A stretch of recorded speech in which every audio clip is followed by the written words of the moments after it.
start the intro while people are coming in. So hello, everyone. Welcome. My name is Matt Schumann. I'm a programming librarian here at Cary. Before we begin, if you're having any technical issues, please message me in the chat and I can try to help you.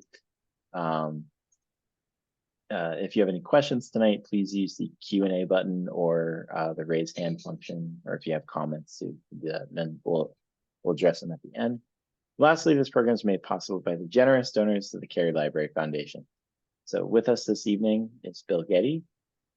Bill is the former sanctuary director of the Joplin Flats Education Center in Newburyport and is the past president of the Friends of Parker River National Wildlife Refuge. He's led expeditions across the world on all 7 continents, but today, instead of talking about virtually traveling, he'll be talking about some birds. So now, please welcome Bill. Well, good evening again, Matt. Always a pleasure to work with you. Good evening, folks. So this is a very exciting time. Our wood warblers, along with a lot of other things, are coming back. And so just to get started, in terms of references, where am I getting the reference material for this presentation? The first one is the checklist of North and Middle America birds. This is the American Ornithological Society, the 7th edition, but it's a 64th supplement, and the last supplement was in 2023. Just speaks to how many changes are being made in terms of nomenclature and the naming of birds and taxonomy, how they're organized, their relationship. That's a very important one, and we'll be getting our next supplement in the middle of the year again with name changes and other things. The second one is the bird bander's most important reference book. So if you're a bird bander, the Identification Guide to North American Birds. This is something, part 1, there's a part 2, and there may well be a part 3 at some point, by Peter Pyle. And this edition is from 1997, but it is the manual that you need as a bird bander in order to age and sex birds. When in the hand, very important. Talks about subspecies. We'll be dealing with subspecies during the presentation today. I really like the National Geographic Field Guide to Birds. The edition is 2017. I have their newer ones, of course. The Sibley Guide is a wonderful guide also. And I'm very much interested in scientific names, both for birds and for wildflowers. I just find it you get a wildflower or a bird and you look up its scientific name, it really adds a lot to the experience. And that's the Helm Dictionary of Scientific Bird Names. And I think it's out of print, but you can still find it, okay? Now a lot of people use the word warblers in sort of a general sense, but there are warblers and then there are wood-warblers. The vast majority of what we have in North America are wood warblers, okay? But there are 8 species of the old world warblers that we get in North America, primarily in the Aleutian Islands, the Pribilof Islands, St. Lawrence Island, and the westernmost part of Alaska. And there are 8 of them that have been recorded. As you can see, the willow, the chiff-chaff. It gets its name because the song is chiff-chaff, chiff-chaff, chiff-chaff. Anyway, the one that's the most commonly seen one is the Arctic warbler, which is my photograph here. I photographed this bird in Nome, Alaska. This is really a common bird if you are in Denali National Park or the region of Nome, Alaska, which is a spectacular place to go. So just in your mind, especially if you're a beginning birder, don't be worried about this. But you have old world warblers and you have wood warblers. We have wood warblers here in the eastern part of the United States. Some more introduction. Well, the origin and name of warbler apparently comes from a French word that means to sing in trills. Well, some warblers sing in trills and most of them don't, but that's okay. A warbler is a small bird with typically a slender bill adapted for hunting insects on vegetation. The lifespan is 4 to 12 years, depending on the species. And in terms of reproduction, they can have 1 to 7 eggs, 1 or 2 broods a year. Typically in northern part of the range, they're having 1 brood a year. Birds in the southern part of the range could have a second. Incubation period, which is a dedicated time of the female in almost all the species, is 10 to 13 days. And the nestling, they're only in the nest for 9 to 12 days. So the female could go from laying eggs to fledging those birds in less than a month. It's extraordinary how they can do it. Some of the terms that we'll be using this evening is to glean. It's a feeding strategy typical of wood warblers. Other birds do it too, but it's a strategy where the birds are moving among the vegetation, capturing invertebrate prey, caterpillars, insects, things of that nature, by picking it off either buds of flowers or off leaves. Then there's Sally gleaning. This is one where the bird sort of flutters in midair and is picking insects off a leaf, and then it will land and then maybe flutter again and pick insects off. A bird that typically will do that is something like the yellow-rumped warbler is one of those. Now, Sally feeding is one where it's typical of a lot of flycatchers, is where they'll sit on a perch and they'll fly out, catch an insect, and come back to the same perch. And I see this a lot in early spring, like now, again, with yellow-rumped warblers and black-throated green warblers and things like that, where they basically are acting like a flycatcher.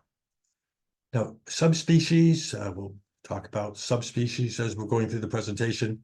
Subspecies are a group within the same species. In other words, if they came in contact with each other, these subspecies, they would interbreed freely with each other. But typically, subspecies are separated by geography. That's one of the reasons. When we talk about clinal, C-L-I-N-A-L, there's a gradual change. If you have a different subspecies, for example, a catbird, if you see a catbird in Florida and the catbird in Maine, you may notice some plumage characteristics.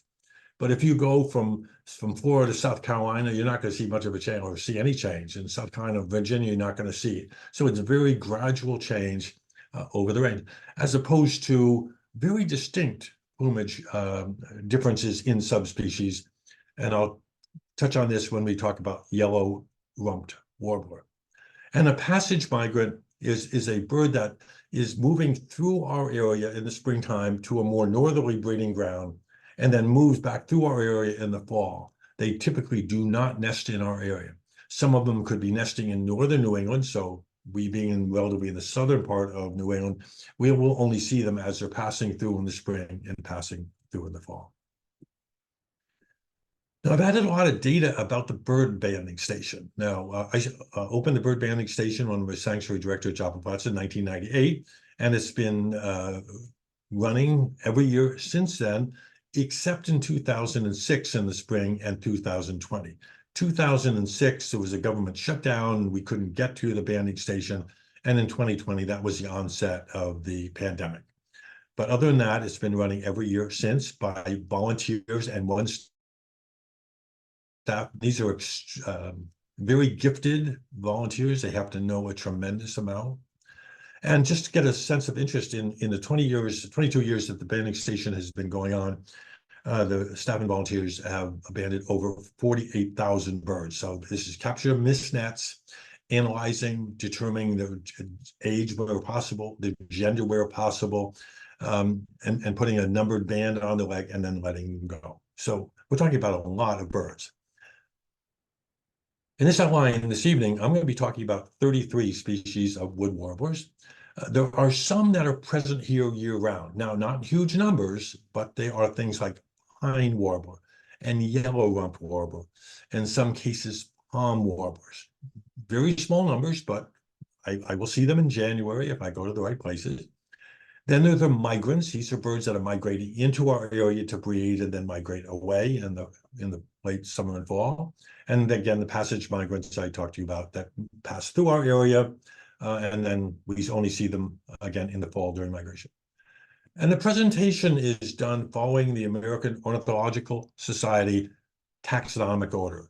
In other words, the wood warblers at the beginning of my presentation are more closely related to each other than the group of wood warblers at the end of the presentation. Okay. In terms of age to identification is phenology. Okay, when are these birds here? When are they coming? When should you expect to see some of these birds? And I have a lot of charts in here that will show, I find it very interesting, when these birds are moving through here, their ranges, Now, it doesn't mean that a bird that's way out of range can't be here. It certainly can be, but range is certainly an important characteristic. Which habitat preference are they in? Okay, is this a bird of the boreal forest, or is it a bird of power line cuts, small shrubs? And then the niches within their habitat. Are they out in the outer vegetation of the trees? Or are they on the trunks of the tree or in the shrubs at the base of the trees? Behavioral characteristics. Do they act like a flycatcher, or do they act like a nuthatch? And then I'll review some vocalization. And it's really important to understand that bird migration, there's no such thing as bird migration. There's a whole series of bird migrations. Okay, so different birds, different species, different subspecies, different ages, and different genders all can have their unique migration pattern. Here are 3 examples. If you look at the orange one, that's palm warbler. Notice that they migrate through here really quite early. At the bottom of the chart, by the way, that's April 1st and the 7th. And on the extreme right is May 27th through June 2nd. And what I've set these charts up is, of all the banding data, what percentage of, say, the palm warblers came through during a specific week. So if you look at 15 through 21, basically 38% of all the palm warblers that have ever been banded over 20 years have come through that week between the 15th and the 21st. You look at the yellow rump warbler in the middle, I saw a whole bunch of them today still migrating through. And they will still have a lot of them all the way up to the 12th. And then, but notice how we have some of them migrating through here at the very first week in April, and some of them are still moving through this area by the 13th, all the way through the 20th of May. And then the mourning warbler in green, notice way at the end, 71% of all the mourning warblers that have been caught at the bird banding station have all been caught in that last week of May. So different species of birds, part of their genetic code, are telling them to migrate at different times. Okay, in terms of nomenclature, this is just an example of one of our warblers. And if you're a beginning birder, and bird names are a total disaster, because this is a warbler, it's called an ovenbird. You have other warblers that are called redstarts, or water thrush, or ovenbird. So they're all warblers. They're all wood warblers. So in taxonomy, just of what a typical warbler, in this case ovenbird, would have, first of all, is a class Aves. So this is an extent, in other words, living organisms that have feathers. And the key to the word extent is, okay, we have a lot of extinct organisms that also had feathers, and those were dinosaurs. So modern birds are simply modern dinosaurs. The only organisms to have had feathers are dinosaurs and are what we call birds. Okay? Then the order, these are all passeriforms. Okay, these are referred to as perching birds. And these birds, something like 52% of all the birds in the world are passeriform. Okay, and there are 2 characteristics of these birds. Is first of all, the male passeriforms produce a uniquely shaped sperm that doesn't look like the sperm of any other group of birds. That's one. It's not a very good field mark. You can't use that. And the other thing is they have a tendon that goes over the ankle. So if you look at a bird's leg and has the bend in the leg, that's not the knee, that's the ankle, okay? And that ankle has a tendon that goes over that ankle, so that when a bird opens up its foot, grabs onto the limb and leans forward, that tendon tightens the foot, okay? So the knee is way higher up in the feathers, you can't see it. So that bend that you see is the ankle, and the part that then goes down to the foot are the fused bones of the upper part of the foot, and then the toes are the toes. And then it has a family, and then you have these genus specific name, and then subspecies. Okay, so here's the ovenbird. I'm hearing them singing already up here, okay? And this is, notice I love the scientific names, okay? First of all, the genus name means wagtail, coming right out of the Greek. And then the Latin oro capilla means it has golden hair. Well, birds don't have hair, they have feathers, but so what? It's good enough. And this is a bird that is very common in deciduous and mixed forest, especially with the dense understory. Okay, because they make their nests on the ground. They get the name ovenbird because they make a nest that has a covering on the top, looks like a French oven with the entrance on the side. Okay, and they walk along the forest for looking for spiders. They flip over leaves for insects and spiders and things of that nature. But this is if you're a beginning bird, this is a song that you should be able to learn really quite quickly. It's a repeated two-part phrase. Teacher, teacher, teacher, teacher, teacher, teacher. Very emphatic. You're walking through a woodlands, you'll hear that call. I didn't say you'll see the birds because they're tough, but you can certainly hear them. And this is when they come through the area. So again, 20 years of banding data indicates that 43, almost 44% of the oven birds were banded at the station in the week of the 13th of May through the 19th. So I'm going to be developing a theme here which says, boy, oh boy, we're getting some warblers, but just wait to the 13th. That middle part of the month where it's just going to be fabulous numbers of birds moving through this area. Okay, here when we said it had that golden hair, well, notice the crest. This is a bird that was singing at the time and was a little bit agitated, so lifted up its crest. Whether they're agitated because of sense of danger or they're trying to attract a female, they'll raise that crest up there to say, hey, wait a minute, I'm an oven bird.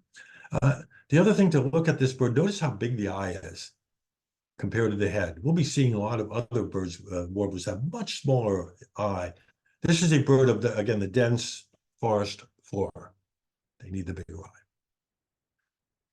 Now, this is a bird that's really tough for me to see. This is worm-eating warbler. It feeds on the ground, similar to that of an oven bird. If you live out in the middle part of the state or something like that, Skinner State Park is a good place to go see them. We see very few of them here. It has a song that suggests that of a chipping sparrow. But if you're in a woodland, if you're in a wet woodland and you hear a chipping sparrow, it's probably not a chipping sparrow because chipping sparrows want to be right at the forest edges or out in fields or around your home, okay? So this is worm-eating warbler. And in terms of bird banding state, notice we've only ever, in 20, only caught 4 of them. This is a bird that's much further west in New England, but we always have a chance. So at the station, they banded 3 of them in April and May, and 1 of them in the fall. So if you're in where I live up in Newburyport, this is a tough birds to see. If you're further down the Uxbridge area or out in the middle part of the state and west, you have a much better chance. This is a hard bird for a lot of folks. This is Louisiana water thrush. Yeah. And its specific name is, it says wagtail because it actually has a tendency to slightly wag its tail. It's an uncommon breeder in our area, but it becomes much, much more common in southern and southwestern part of New England, and as you go down through New Jersey and into the middle Atlantic states. I photographed this bird in Crooked Pond in Boxford. They like to be along streams, along damp soil. So if you have a forest area with a little stream running through it, that would be a pretty good place. Crooked Pond in Boxford is particularly good for that. And it walks along the forest stream on the floor, seeking insects and earthworms. And it'll actually go into shallow water and feed on small fishes or tadpoles or things of that nature. So, it just has has some slurred notes in the jumble. And if you take a look at the banding station in the way east here, we've seen in 20 years we banded 1 of them. Another bird again that's much more common in the southwestern part of New England and out in the middle part of the Commonwealth. But something to be aware of. I just want you to note on this one. Notice the throat. It's white. There are no stripes on it. And notice the breast. Those are brown stripes on a white background. I'm going to be showing you the northern water thrush next. Okay, and this is it. Okay, where the Louisiana water thrush is much more common in southwestern New England, and then all the way in through the middle Atlantic state. This is a bird that we have in our area and become very much more common as you go west and north, all the way. This is an image I actually took in Nome, Alaska. So talk about a bird that has gone a long, long way. If you go to the Connecticut Lakes region of northern New Hampshire, a spectacular birding place. This is a common bird along the various different streams. It likes to be in the northern New England, likes to be in older thickets, and it has a very distinctive song that twit, twit, twit, twit, choo, choo, choo, woo. Twit, twit, twit, twit, choo, choo, choo, woo. And it's really something that you driving along these slowly or walking along these older stream side woodlands, you should hear them. Okay, notice the migration chart, 20 years of data. So it's 65% of them are moving through our area between the 13th and the 26th. So there are some here, and again, these are banding data from the Newburyport Palmer Island area. They would be coming into the Commonwealth slightly earlier the further west and south you go. But you get a sense for where these birds are moving through the area. And this is the northern water thrush. You might notice that the breast is sort of washed in a little bit of yellow. Yeah, I took this photograph in the Connecticut Lakes, East Inlet, Pittsburgh, at the very northern part of New Hampshire. A spectacular place to go. Here it is singing away. And so here's the comparison. So if you see a water thrush, especially if you're eastern part of Massachusetts, by far the majority of what you'll be seeing are northern water thrushes, which you could certainly see a Louisiana water thrush. And notice the comparison here. Notice the chin on the Louisiana water thrush is all white, where the chin on the northern water thrush is definitely streaked with a little bit of brown. And again, notice the breast on the Louisiana water thrush. It's brown stripes on white, where on the northern water thrush, it's those brown stripes on sort of a buffy or yellowish background. Just things to keep in mind. These are really worthwhile birds. They're really quite secretive though, so work on them. This is worm-eating warbler. 75, 80 years ago, this used to be a relatively common bird in New England. It's not common at all anymore. It's a very rare breeder. I've only ever seen one of them on Palm Island. And I think in the last 20 years, maybe I've seen 4. Okay. It has, this is, if you were looking for this, you would look for this successional habitat, like old pastures that are growing back into forest. Or if you have a power line cut, where they cut the vegetation under the power lines, and over time it grows up, successional forest. That's a really good place to look for this bird. There are very, very few of them, okay?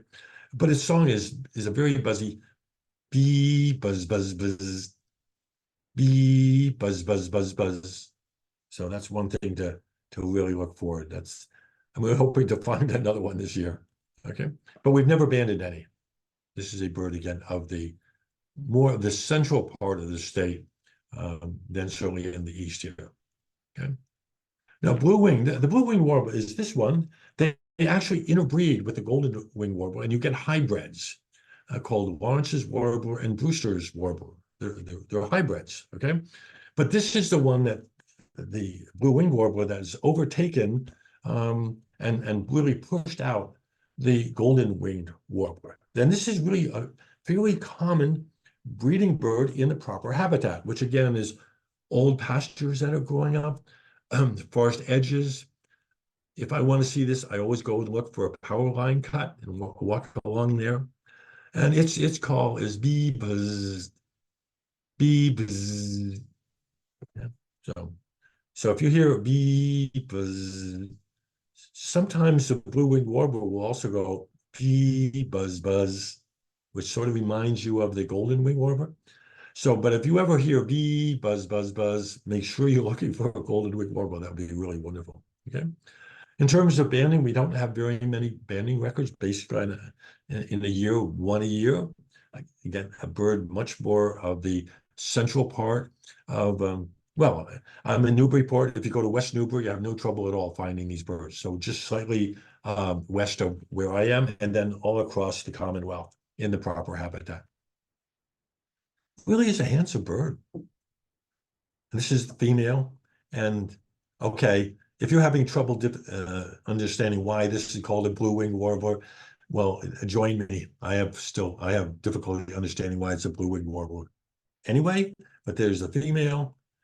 Now this guy's a stunning bird. Okay, look at that beautiful black mask. I took this photograph in West Newbury on a power line cut. I think one of my favorite birds is this one, black and white warbler. Okay, isn't it amazing what you can do with just two colors, black and white? Extraordinarily beautiful. It's a common area breeder. Notice its generic name has something to do with seaweed. Well, that's the Greek word for seaweed. It really means moss. It's interpreted to be moss. And this bird is one that mature second growth woodlands, just like the limb that you see. It feeds on the limbs and the trunks of trees, not typically out in open foliage. And it has a very distinctive song. The way to remember, at least the way I remember it, is think of an old wheelbarrow that has a rusty wheel. That when you push the wheelbarrow, it goes wee-see, wee-see, wee-see, wee-see, wee-see, as the wheel is turning. And that's what this bird sounds like. Notice I have an arrow on the hind toe. Most passerines, not all, but most passerines have 3 toes forward and 1 back. Oh, just like dinosaurs. Anyway, but in the case of black and white warbler, notice it has a very long hind toe. That's called the hallux. And that's the toe that helps it so it can come down the trees head first, like a nuthatch, also known as the nuthatch warbler. Okay. So this is when they come through, 40% of them, almost 40% of them, in the first 2 weeks of May. Now, in this case, and the other species I've showed you, either we didn't have enough data, just if you have 19 birds, it's hard to make any significant chart out of it. But this is, in terms of this black and white warbler, the plumage characteristics are such that you can tell whether it's a male or a female relatively easily. A lot of these other ones you really can't tell, okay, until it has the breeding characteristics, like the brood patch on the female or the cloacal protuberance on the male, which is at the height of the breeding season. But notice here, males 530 have been banded, females 740, so 1,270. And what I've charted is the males and the females. Notice in this case that the males almost 5, and that's 30. So almost 70% of the males have migrated through the area at the same time that only about 42% of the females. So the males are moving through our area about a week ahead of the females. Why? And by the way, you're going to see this pattern again and again. Well, the priorities for the male and females are very different. The priority on the male in the spring is to get to the breeding grounds, find a really good niche in the habitat where there's plenty of food, where the female will recognize there's some really good breeding places and start advertising for the female. The female's priority is very, very different. Her priority is within a week or so after I arrive on those breeding grounds, I'm going to start laying eggs. So they need to stay a little bit further south, a little bit longer, to build up their fat reserves, experience slightly warmer weather than they would experience had they come a week earlier. And so you can see it very clearly here in the black and white warblers, how the males are coming at least a week, say a week ahead of the females. Okay.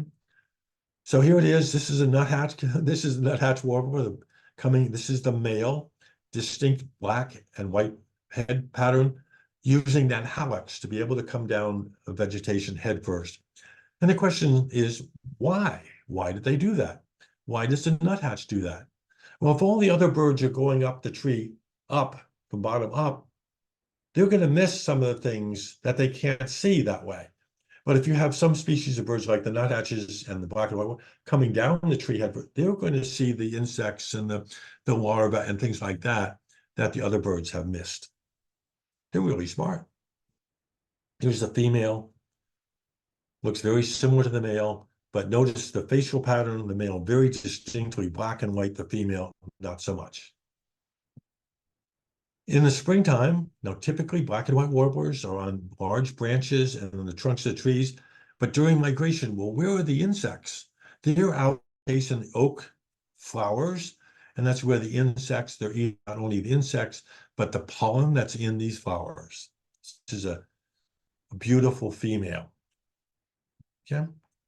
Now in the southwestern part of New England, we get prothonotary warblers. This is a warbler that's really quite common if you're in the bottom wetlands, bottomlands of South Carolina, Georgia, Virginia, places like that. It's really quite common. It's sort of like our yellow warbler of the South. But the prothonotary, it comes out of the Latin, late Latin, has to do with the Byzantine court notary.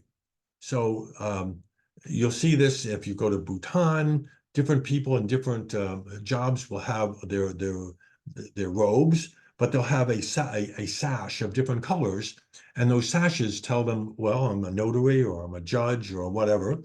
Well, these the notaries in the Byzantine court would wear a saffron-colored gown, and so this is where that name prothonotary comes from. So not common. Well, southwestern part of New England. And every year we get records of prothonotores, whether it be in Nahant Thicket or other places in eastern Massachusetts.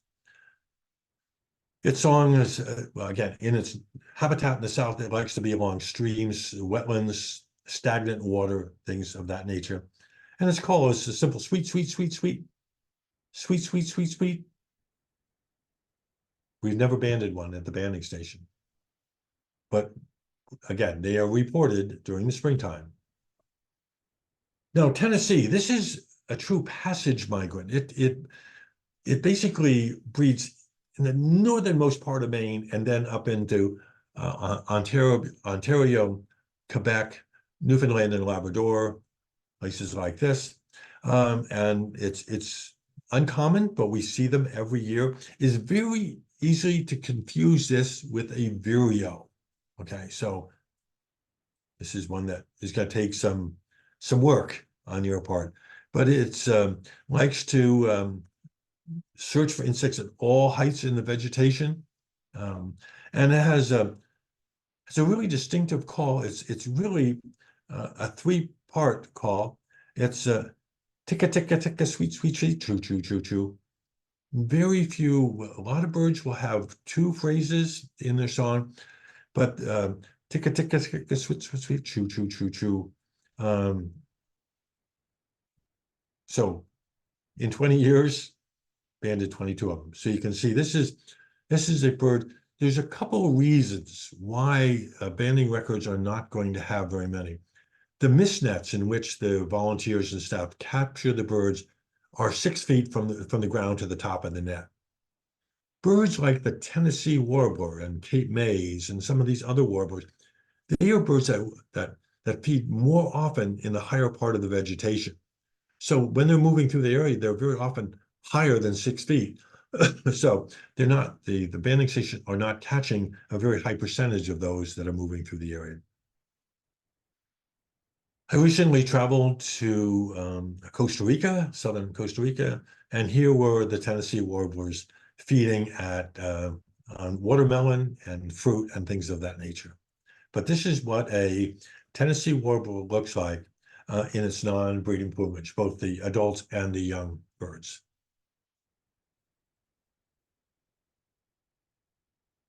I think this is a favorite bird of a lot of bird watchers. This is orange-crowned warbler, a very common bird in northern latitudes. But this is another one of those bird that overwinters in small numbers in our area, because not only does it eat insects, but it will also eat fruit like juniper berries and things of that nature. So there are 4 subspecies in North America, one of which we get in New England. Again, it's an uncommon passage migrant, and it is in rare numbers here. And it feeds in the understory. It will feed on the ground. This is a bird. There were a couple of these orange-crowned warblers reported in southern New Hampshire, and I went up to see them. Notice this bird in springtime. In 20 years, they've only banded 3 of them, but 29 of them in the fall. So this is a bird that, when it's migrating through our area, is typically migrating further to the west as it's migrating north to its breeding grounds. And then during the fall, we get a lot more, a lot of which are young birds that haven't really learned their migration pattern yet. So here's that again, that orange. This was a December bird and feeding on the ground. And where does it get the name orange-crowned warbler? Well, if you go, this is a different subspecies. This is up in Nome, Alaska again, okay? And if you look very, very carefully, just above the eye, you might see there's a little bit of rufous in the crown, okay? If you capture one of these birds, hold it in your hand, wet your fingers, and move the feathers apart, you can see that little sort of orangey crown feathers that are used for display. This is Nashville. This is 2 subspecies. We only have 1 to really worry about where we are. And notice the scientific name, Ruficapilla, okay? It also has a red cap, but you never see it unless, again, it's displaying, or you have it, capture it, wet your finger, move the feathers apart, and then you can see it. But notice it's a yellow bird with a distinct gray hood and a distinct complete eye ring. And this is a passage migrant that moves through our area. So typically, this is one that feeds out at the end of branches. So if you see them, if you encounter one, they're usually typically fairly easy to see. Nashville coming through. So if you want to see a Nashville, okay, between the 13th and 19th, 41% of the ones that have ever been banded on Plum Island, if you're coming to Plum Island, that's when they are coming. So if you come anytime after May 6th through the 19th, according to the banding records, 71% of them have been gone through in that time period. And where you're going to look up in the canopy of the trees. Okay. This is an immature. Yeah. This is old man's beard. This is a lichen. In the southern part of the United States, we have Spanish moss. Spanish moss is not a lichen. Spanish moss is a flowering plant. It has a yellow blossom with 3 petals. So they look similar, but not the same. Now, I think one of the birds that is really, folks really try to see, this is a bird that's, if you were to go out into central part of New York State or something like that at the very end of May, it's a relatively common bird in migration out there. Here we get some of them. This is mourning, like somebody crying. And I photographed this in the Connecticut lakes in Pittsburgh, New Hampshire. This is one of the real secret ones. I mean, you can work a long time.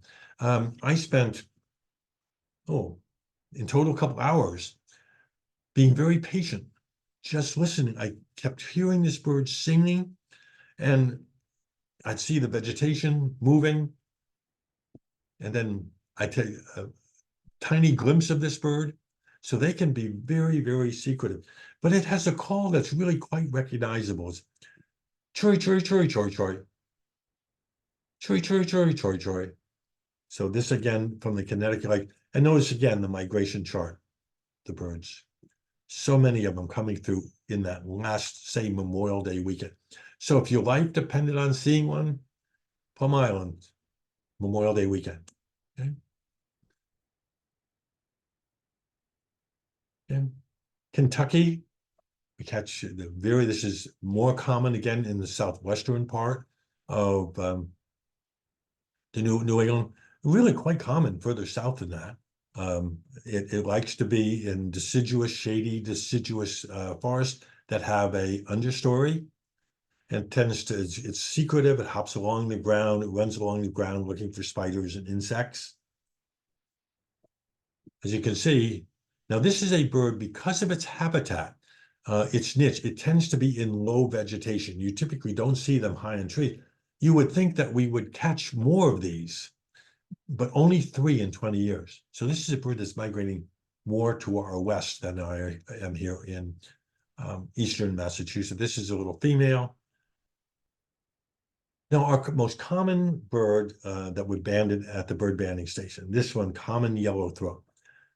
Smaller than a chickadee, to me, is just a fantastic bird.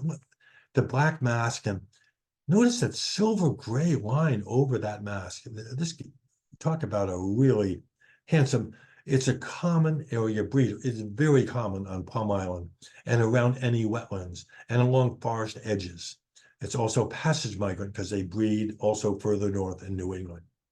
So, but there are a lot of subspecies in North, but there are 3 major groups on the Pacific coast.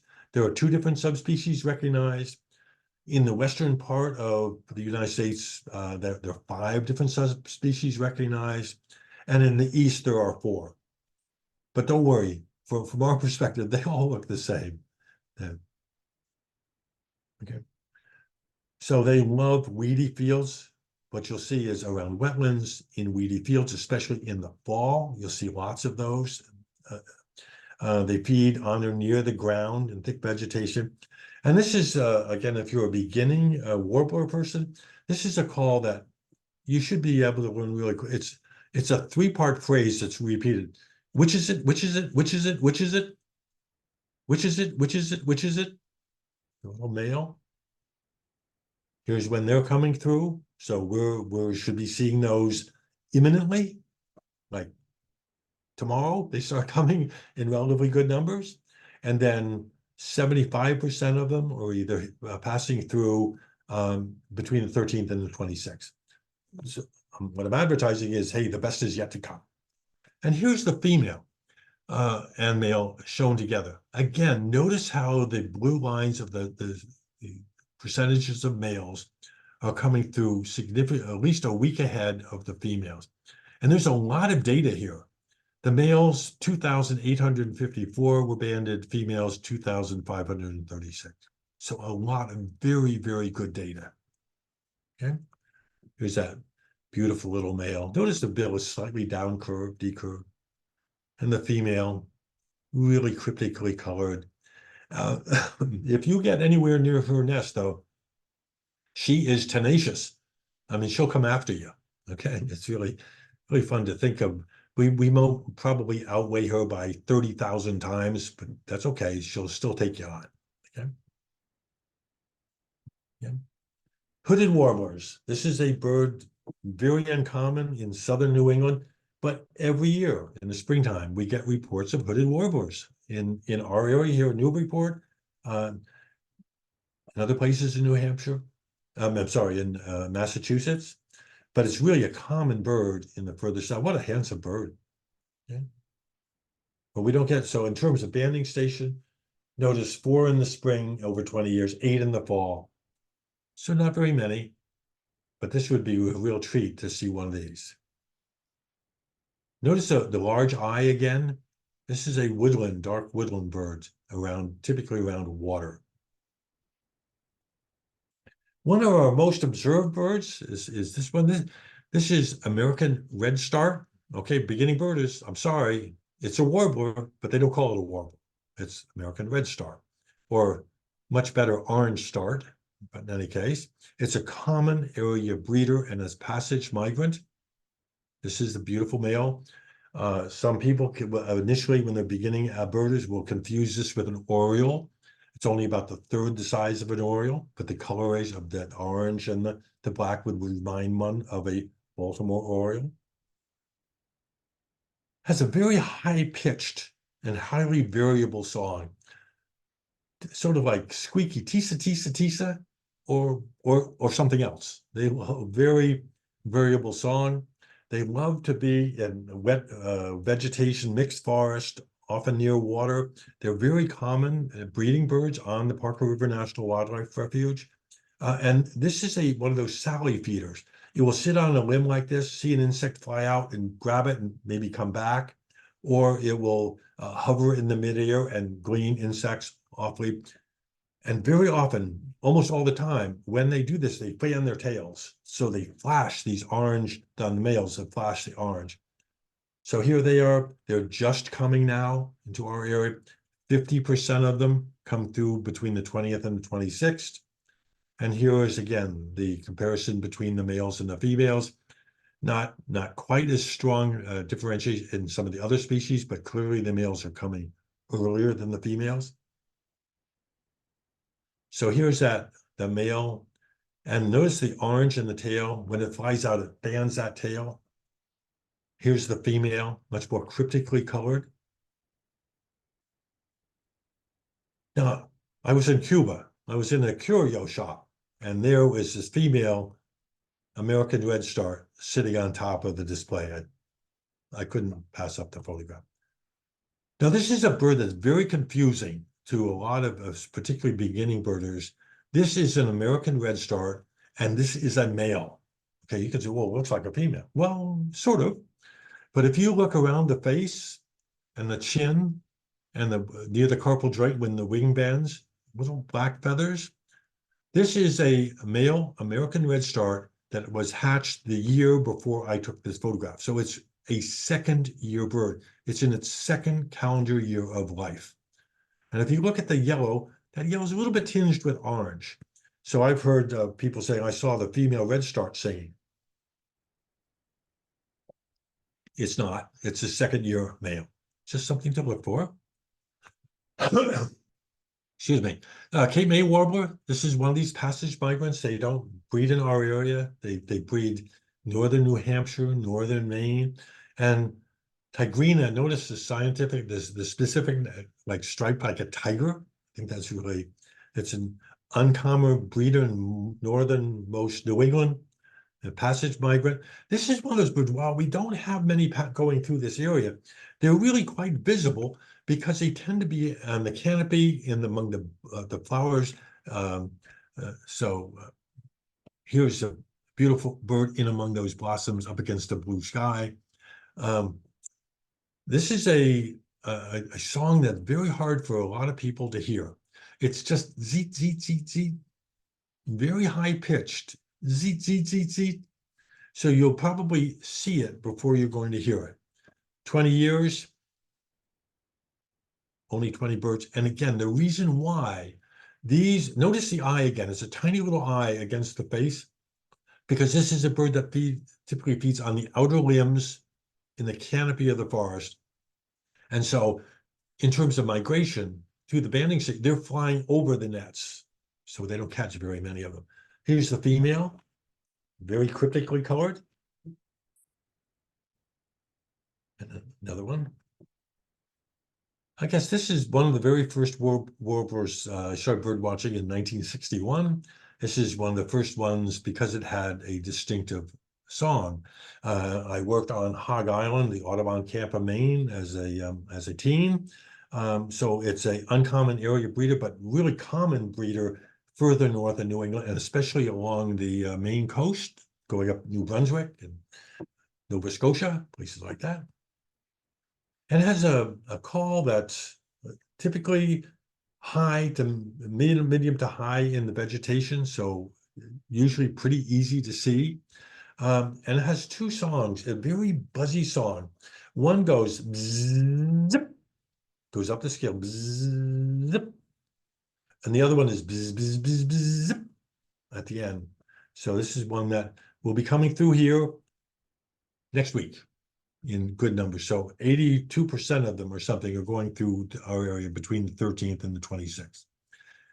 So I'm thinking in your minds, you should be thinking, oh, wait a minute, I must have some illness, some malady that's going to let me call in between the 13th and 26th and go to Plum Island or Mount Auburn Cemetery and look for wood warblers.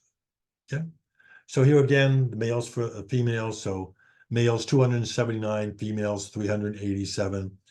The males, again, showing that pattern of coming earlier than the females. That male with that little burnt orange on the upper part of the breast.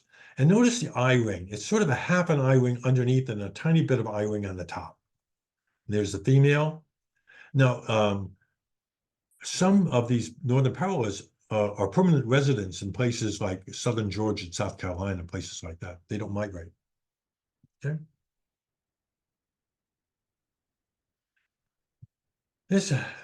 What a stunning bird. I saw some of these 2 days ago. So they're just coming into our area. This is a bird, again, that not around my area, we don't see them breeding, but if you go up into southern New Hampshire, you start seeing them breeding. Up into the Connecticut Lakes, up into Maine, it becomes a relatively common breeding bird. But what a stunning bird, okay? Its song is widder, widder, widder, wheat, widder, widder, widder, wheat. And it's gleaning insects off leaves. It will hover gleaning. It will be sally feedings. All those feeding techniques, they prefer coniferous forests that have deciduous trees mixed in with them. This is a bird that's in migration, so it's in cherry trees right here, but it's more common in, say, in northern New England. So they're coming a little bit later. So the same pattern of males and females. This is an adult male, not quite his color. Here's the female.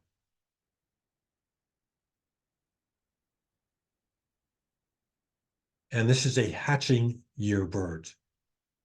Okay, so this is a bird that I photographed at the end of the summer. You can see the cherries are formed cherries already. So this bird, probably when I photograph it, is a month and a half old, maybe 2 months old.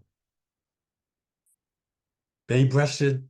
This always get ooh-ahs when people see these. This is the male of bay-breasted warbler.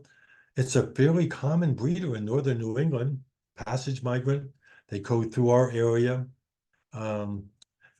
This is a bird that I'm really challenged to hear. Because again, those are just very high pitched, really quite rapid. So if you're younger and have good hearing, you have a huge advantage. In terms of banding records, just get a sense for how many. Again, we're not catching as a very high percentage of these because these birds tend to be up in the canopy where they're flying over the mist nets, but still a reasonable number of 55 over 20 years. And here's the female. Notice you can see where the wing is folded against the body, you can see just a little bit of that chestnut, the bay-breasted coloration on her side. Here's another bird that you can tell just by looking at the face. This is a bird that's going to be feeding in the canopy and out of the outer branches. Notice the eye. It's a tiny little eye because it's out in the sunshine. It doesn't need the great big eye that, say, the ovenbird needs or the hooded warbler. So Blackburnian, it's like, this bird is like, it's on fire when you see it. So another bird of typically of the canopy. So not that many banding records. But when you get good light on this thing, this bird is really stunning with orange. Right here, out here again in the feeding on the nectar and on the insects that are in the blossoms. Here's the female, really, really cryptically colored. Now, one of the most commonly seen wood warblers on Plum Island and other places is the yellow warbler. And this is, notice its specific name comes from the Italian, which means small red spots on the skin. That's the white stripe, I mean, the reddish stripes that you see. Now, the male will typically have really bright reddish stripes that you see in this image here. The older females young females don't have very many stripes, but as the females get a little older, they tend to have more stripes on their breast. Now, this is a bird that is really, the taxonomy of yellow warbler is really amazing. Notice on the taxonomy, worldwide, there are 38 recognized subspecies of yellow warbler. In North America, there are three major groups. In the northern group, there are 8 subspecies, called the northern group. Then there's a mangrove in the southern part of our range, and then the golden. So we have 10 different subspecies of yellow warbler. Don't worry about it. We have one, what we see in New England, but this is certainly a beautiful bird. And its song is one that you should really learn. It's sweet, sweet, sweeter than sweet, or sweet, sweet, I'm so sweet, sweet. And along power line cuts, along forest edges, on Plum Island, places like that, Mount Auburn Cemetery, in the beautiful blossoming trees. So it gleans insects off leaves and buds and blossoms. So here's the chart. They're just coming back to our area. I saw some on the 1st of May. So they're just coming into our area. But again, the pattern of males versus female. I found the banding data extremely interesting. It was a lot of work going through the banding data, but it's interesting. Here's the female in Morrow's honeysuckle, and the nest that she constructed. And this is a hatching year bird. So I photographed this thing in late August. So here's one of those subspecies I was talking to you about before. This is the mangrove yellow warbler. This is a subspecies that's endemic to the Galapagos Islands.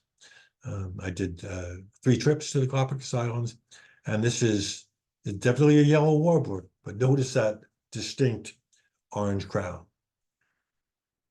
I think one of the favorite birds, I saw my first one today. This is, again, notice where I am in New England, in Newburyport, right on the ocean. We're quite a bit cooler here than you are just a few miles further inland. So some of these birds, we're a few days behind where you may be in central New England or the middle part of the Commonwealth. So it's a fairly common area breeder and passage migrant. This is one that power line cuts, edges of forest, edges of fields. This is where they like to breed, and they're feed in the mid elevations and in this understory. Notice a beautiful gold crown, and it has a distinctive song.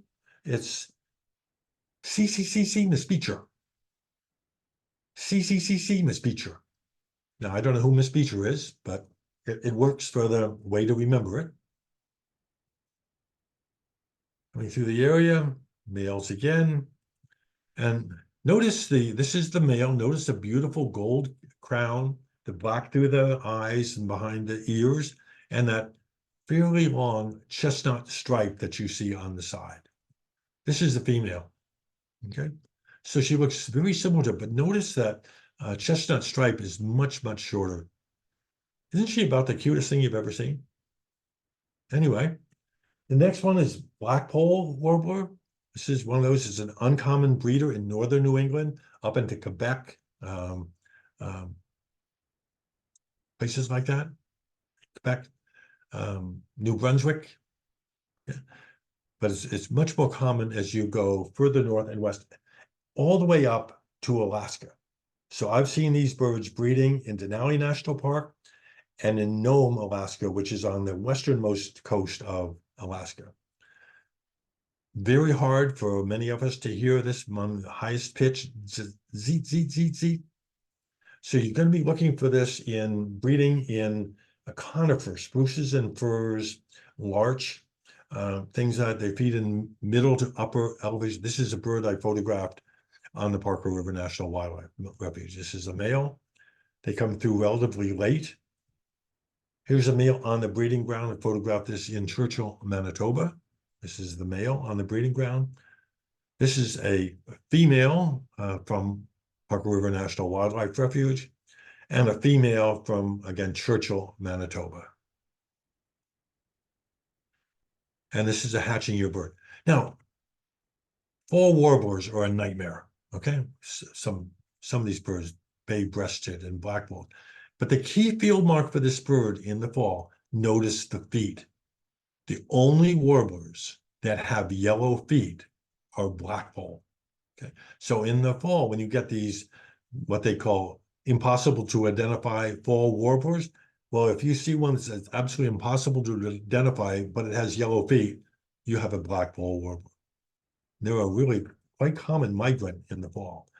So just get a sense for the extraordinary migration of these birds. Think of, well, we're in Western Alaska. Let's just say we're Denali National Park or Nome, Alaska, where I've seen these. Okay, so in their migration, here's the birds that say maybe it was hatched in end of June, and by September it's got to go, and it's going to migrate from Alaska across Northwest Territories, Yukon Territory, again across Alberta, Saskatchewan, Manitoba, Ontario, Quebec, down to Parker River National Wildlife Refuge on Plum Island.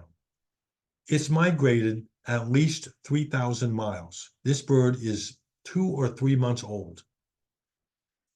When it gets to the New England coastline, Parker River National Wildlife Refuge, it builds up its fat reserve. It doubles its body weight.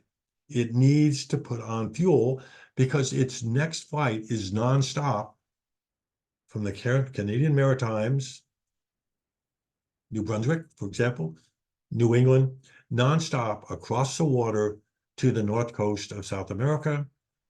And then when it gets there in Venezuela, Guyana, wherever it ends up, and then it has another 1,500 miles to go to get to northern Bolivia, where it overwinters.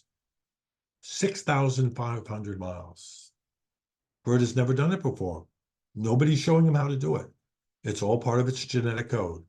Extraordinary. Okay, black-throated blue warbler, one of our most beautiful. This is a fairly common area breeder, not right where I am, but north in southern New Hampshire and more in the western part of Worcester County and places like that. This is the beautiful male. It has a very distinctive buzzy song, which is beer, beer, beer, beer, bee. Beer, beer, beer, beer, bee. And it, upland deciduous and mixed deciduous conifer forest coming through of them next week. Coming through. Males again coming before the females. It's a very consistent pattern. So here's the male. Photograph this on the Parker River National Park, right across from the salt pans, if you're familiar with that area. Notice the big white patch on the wing. That's a really good field mark for black-throated blue warblers. What a handsome bird.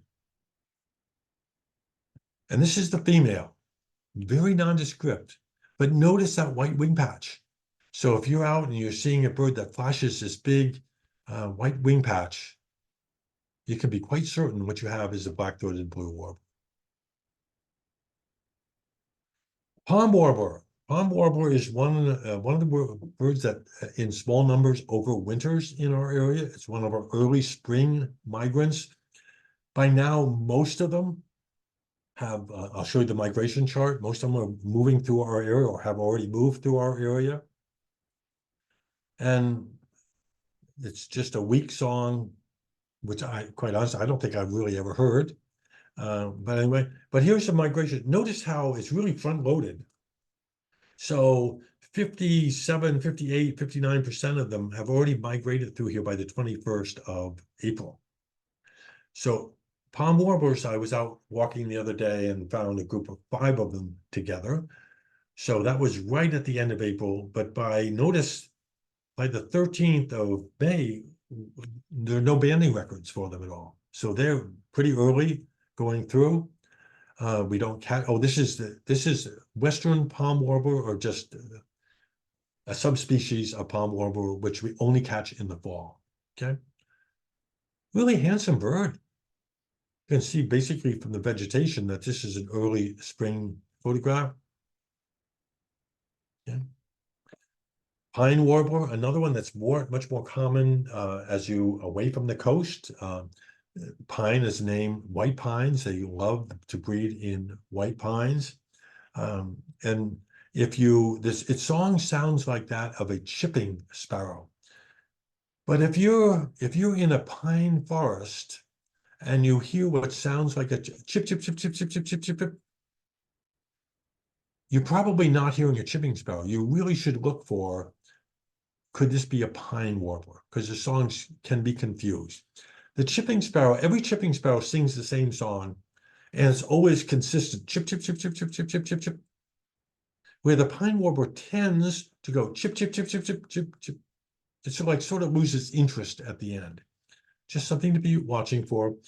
A bird. We don't have any white pines to think of right along the coast or right out on Plum Island. So where the banding station is, so we don't catch it.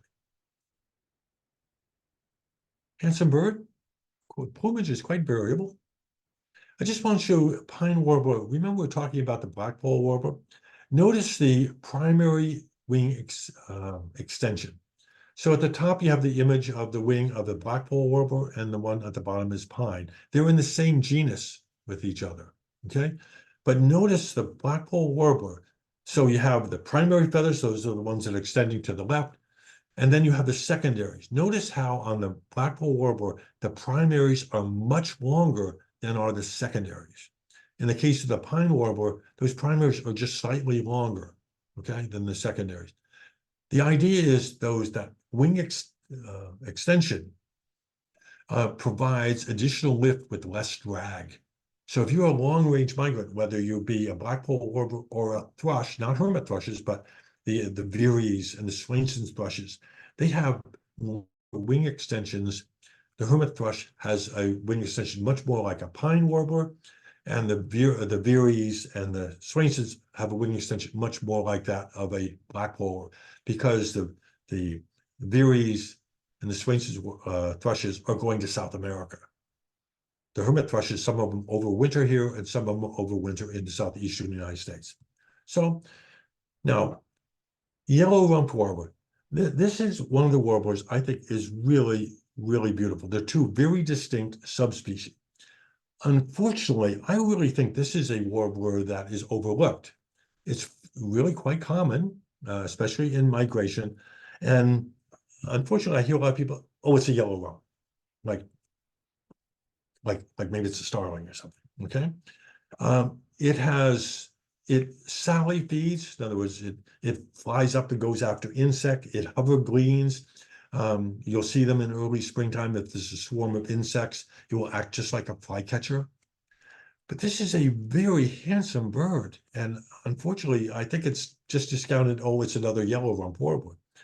Okay, we're getting to the end now. This week that we're in right now, according to the banding data, is when the most of them are going through. But by this time, 55, 70, 80, like 85% are already moved through our area. Yeah. So this is the yellow rump warbler. This is the one, if you started birding when I did in 1961, this was called myrtle warbler. You had two warblers. You had myrtle warbler and you had Audubon's warbler. Myrtle warbler in the east, Audubon's warbler in the west. So this is myrtle. Now, tell me, what isn't beautiful about that bird? I actually photographed that today. Anyway, stunning bird. Okay, here's the female.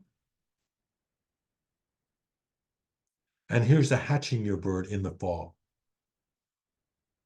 Now, this is the Audubon's. So if you were out in Arizona or western part of the country, this is the yellow rump warbler that you would see. Now, the reason that they join these together, the Audubon's warbler and the myrtle warbler, and put them together in the yellow rump, is because in areas in Washington State and up in Alberta, areas like that, there are ranges, quite a large area where these two subspecies interbreed with each other. So they said, no, they're not two different species, they're just two different subspecies. So you have yellow rump warbler as a species, you have two subspecies, one of them is Audubon's, one of them is myrtle. And these little really nondescript, these are yellow rump warblers, these are fledglings that have been, they haven't even started them all. Now, yellow-throated warbler, this is a bird that's really quite common in the southernmost part of New England. I mean, they more common and very common in the southeastern part of the United States. And I put it here because every year we get records of yellow-throated warblers, not to be confused with common yellow-throated warbler. I actually saw one of these, if you're familiar with Damariscotta, Maine, Pemaquid Point, Muscongas Bay, that area. I actually saw one up there a few years ago. So they are around, but we've never banded one at the bird banding station.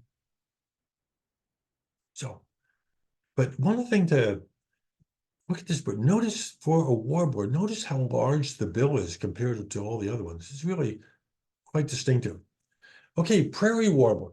If you are familiar with the area, Martin Burn Wildlife Management Area, any power line cuts, forest edges, where you have a farm field and then trees, this is where you might want to look for these things. It's a relatively common area breeder. I know with absolute certainty, if I wanted to see one of these, I could go to a power line cut in West Newbury and find them.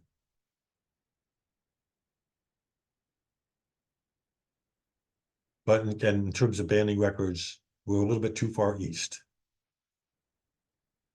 Really, really handsome bird. This is the adult female, not nearly as brightly colored. Yeah.